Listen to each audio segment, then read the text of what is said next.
Hello everyone, it's Kirti Sharma from Raghuvansh Convent School. Welcome our school. Today we are starting off class 8, chapter 3rd, Glimpse of Past. In our previous classes, we are studying about some 4 glimpses of this chapter. Now today we are starting the 5th glimpse of this chapter. Fifth is operation. Operation का मतलब होता है किसी चीज़ को उत्पीड़ित यानी किसी को प्रताड़ना देना या परेशान करना.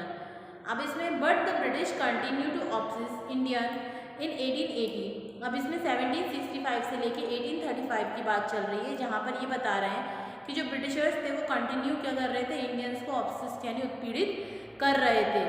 दे has pass regulating act under it and Indian would be jail without train in the court. और उन्होंने क्या किया, एक रेगुलेटिंग एक्ट पास कर दिया जिसके थ्रू वो क्या करते थे कि बिना किसी कसूर को जाने हुए, बिना कोर्ट भेजे हुए सीधे इंडियंस को क्या करते थे, वो लोग जेल में डाल देते थे.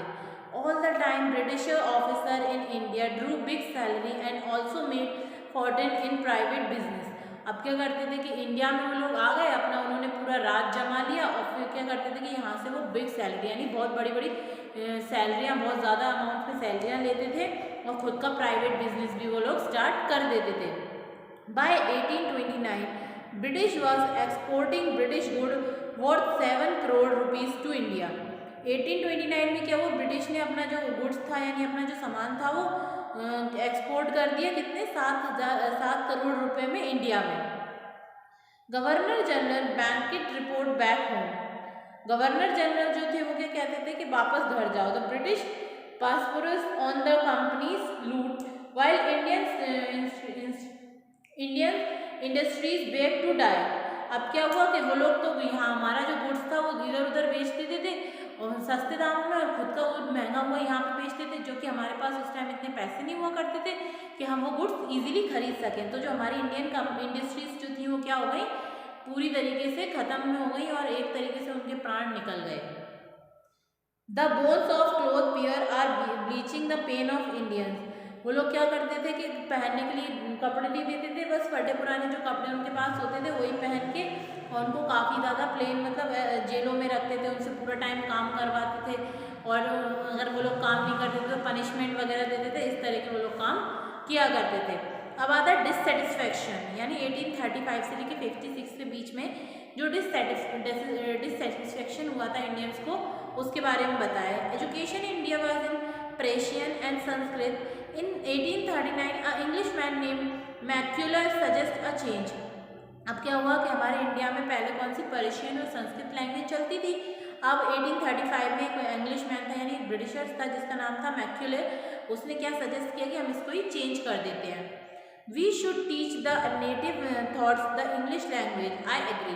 अब वो क्या कहते हैं कि इंडियंस जो है वो मतलब इनमें कहीं ना कहीं अपने प्रति फिर से ये अपने आप को मोटिवेट करने लगे, तो हम एक काम करते हैं जो इनकी लैंग्वेज ही चेंज कर देते हैं, जिससे ना तो ये अच्छे स्कूलों में पढ़ पाएंगे और ना ही ये इतने आगे बढ़ पाएंगे. तो उन्होंने कहा ठीक है, हम क्या करते हैं अपनी लैंग्वेज यहाँ पर फॉलो कर देते हैं. तो वो जो उनके जनरल थे उन्होंने कहा ठीक है, मैं भी इस चीज़ से एग्री हूँ. English education producing clerk to whom to the British gave petty job under them. Incidentally, it also produced a new generation of intellectual. अब उन्होंने क्या किया कि इंग्लिश एजुकेशन को यहाँ पर लागू करना चाहा, क्योंकि उनके हिसाब से उसमें क्या है ज़्यादा जॉब्स वगैरह मिलती हैं, और जॉब मिलने के साथ साथ क्या होता है कि एक नई जनरेशन के लिए बहुत अच्छी ये चीज़ हो जाती. We should educate our brothers. उस टाइम जो मतलब राजा राम मोहन रॉय वगैरह थे, उन्होंने अपने मेंबर्स के साथ मिलकर कहा कि हम अपने भाइयों को एजुकेटेड कर सकते हैं. And try to improve their material condition. और हम उनकी क्या है जो मेटेरियल कंडीशन है यानी मेटेरियल कंडीशन जो है उसको भी सही कर सकते हैं.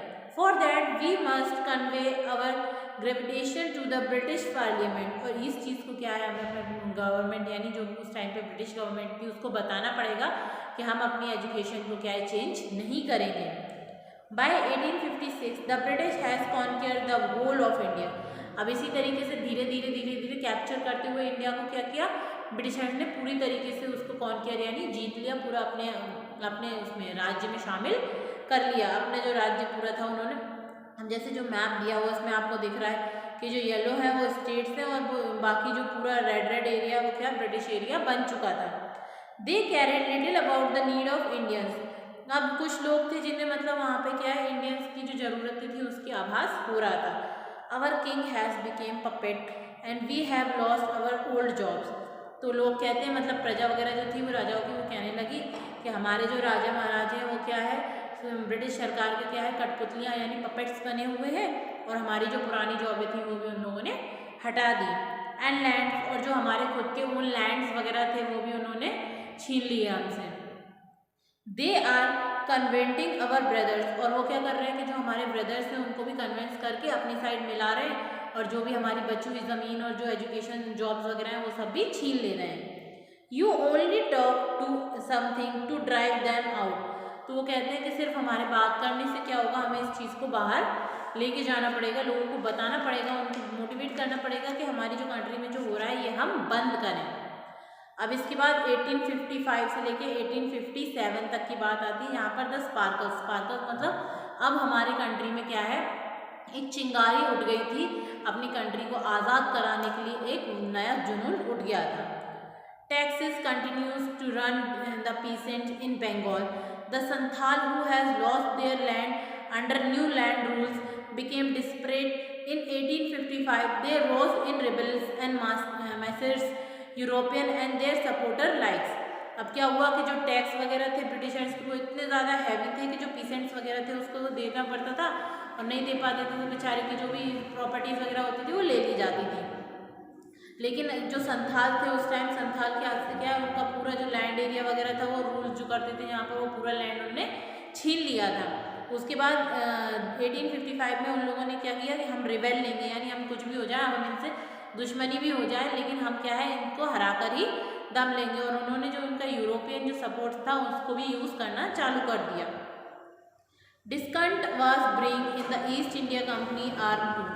अब ईस्ट इंडिया कंपनी क्या है धोखा छल फराब सब करके वो क्या कर रही थी, कैसे ही ना कैसे ही जीतना चाह रही थी। The white soldier get huge pay mansions to live in servants. वो कहते हैं कि जो हमारे जो मतलब आर्मी के जो लोग हैं हम उन्हें इतने सोल्जर्स वगैरह हैं हम उनको इतने अच्छे से रखते हैं, उनको इतनी अच्छी चीज़ें देते हैं कि तुम लोग कभी भी आगे नहीं निकल पाओगे। While we get a pittance and slow promotion. और हम क्या है उनका प्रमोशन भी करते हैं जिससे कि हम उनको और ज़्यादा आगे ले जा सकें। द अंग्रेज ask us to cross the sea which is against our religious. और जो मतलब वो जो अंग्रेज थे वो क्या चाह रहे थे कि किसी भी तरीके से जो इंडियंस हैं वो जो सी को क्रॉस करें और फिर वो लोग क्या है उनकी हालत ख़राब कर दें। To abolish our age old customs, ताकि हम अपनी जो पुरानी प्रथाएं हैं जो अपनी रीति रिवाज है उनको तोड़ दें। We must drive out the अंग्रेज। तो वो कहते हैं हाँ मतलब उस टाइम कोई एक व्यक्ति कहता है कि अंग्रेज आप चिंता मत करो हम इससे भी बाहर आएंगे। Sepoy Mangal Pandey attack the adjutant of his regiment and was excluded. अब वो क्या करने लगे ब्रिटिशर्स जो थे वो क्या करने अलग अलग तरीके से इंडियंस की जो रिलीजियस फीलिंग्स थी उनको हर्ट करने लगे थे। अब वो क्या करते हैं उसी टाइम पे एक इंसिडेंट हुआ था मंगल पांडे वाला जो कि 1857 की जो वॉर थी उसका इमीडिएट कॉज भी माना जाता है। उन लोगों ने क्या किया कि जो कारतूस वगैरह बनाते थे वो लोग तो क्या करते थे उसमें जो अंदर जो भी मसाला वगैरह भरते थे वो क्या है वो फैट वगैरह होता था, वो पिग एंड काउ का जो फैट होता है उसका बनता था। तो वो क्या उस टाइम पे वो जो कारतूस वगैरह होते थे उनको ऊपर मुंह से ओपन करना पड़ता था। तो जब जो मंगल पांडे थे वो उस टाइम ब्रिटिश आर्मी में थे तो उन्होंने क्या किया मंगल पांडे को बोला कि आप ये जो है मतलब जो कारतूस है इसे अपने माउथ से ओपन करो। उस मंगल पांडे जो थे वो एक वेजिटेरियन फैमिली से थे तो उन्होंने कहा कि नहीं मैं ऐसा कभी नहीं कर सकता। तो उन्होंने क्या किया उनको कि नहीं अगर आपको करना पड़ेगा, अगर आप ऐसा नहीं करोगे तो आपको पनिशमेंट मिलेगी। तो उस टाइम मंगल पांडे ने अग्रेशन में आके क्या कहते हैं ब्रिटिश ऑफिसर को गोली मार दी थी जिसका रिजल्ट क्या हुआ एंड में उन्हें 28 अप्रैल को फांसी दे दी गई थी। Thousands of others called revolt. They were stripped of their uniforms.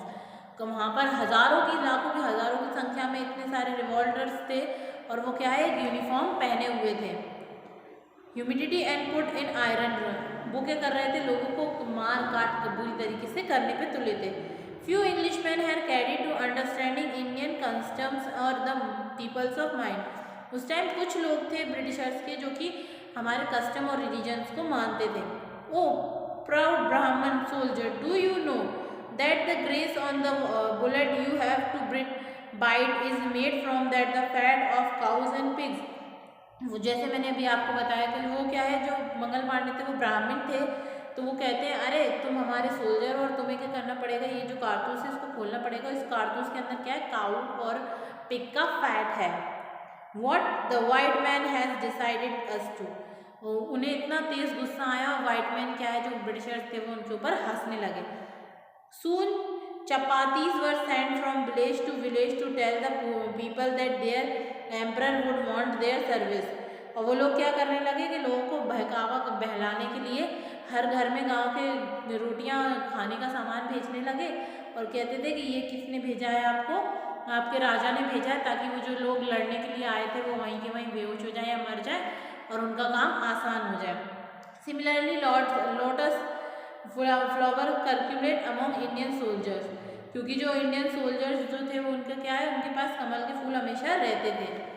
तो ये थे हमारे किसके बारे में, किस तरीके से इंडियंस की जो रिलीजियस भावनाएं थी उनको उन्होंने हार्म किया ब्रिटिशर्स ने, जिसके कारण हमारे जो स्पार्कल यानी हमारे अंदर स्पार्कल फॉर द फ्रीडम, हमारे देश के लिए जो चिंगारी लगी थी वो भड़कने लगी। फिर रिवॉल्ट यानी विद्रोह, हमने कैसे उनसे अपना रिवॉल्ट लिया। अब 1857 की स्टोरी इसमें बताई गई है।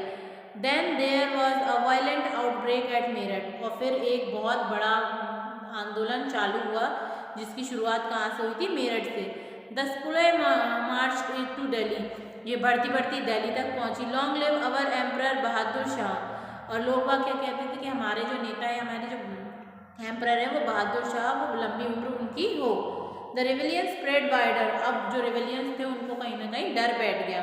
Many landlord has lost their land because of the British policy and they were sore, और काफ़ी सारे जो लैंडलॉर्ड्स थे यानी जो जिनके पास खुद की ज़मीन थी वो इसके कारण से, ब्रिटिशर्स के कारण से छिन गई थी। The white man run must and, अब अंत में क्या हुआ कि जो व्यक्ति थे यानी जो वाइट मैन थे उन्हें भागना पड़ा। अब the freedom struggle of the freedom fighter of, अब इसमें बताया कि जो फ्रीडम 1857 की जो फ्रीडम थी उसमें कौन कौन थे। पहली थी बेगम हजरत महल जो कि लखनऊ से थी, उन्होंने भी इसमें बहुत सपोर्ट किया था।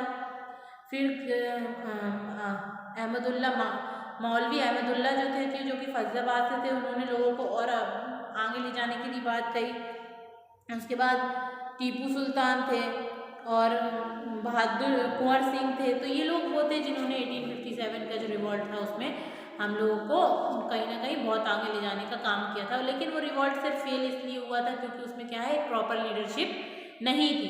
तो ये था हमारा चैप्टर 3 ग्लिम्स ऑफ पास्ट, कि किस तरीके से उसमें ग्लिम्स के थ्रू हमें पास्ट के बारे में बताया गया है।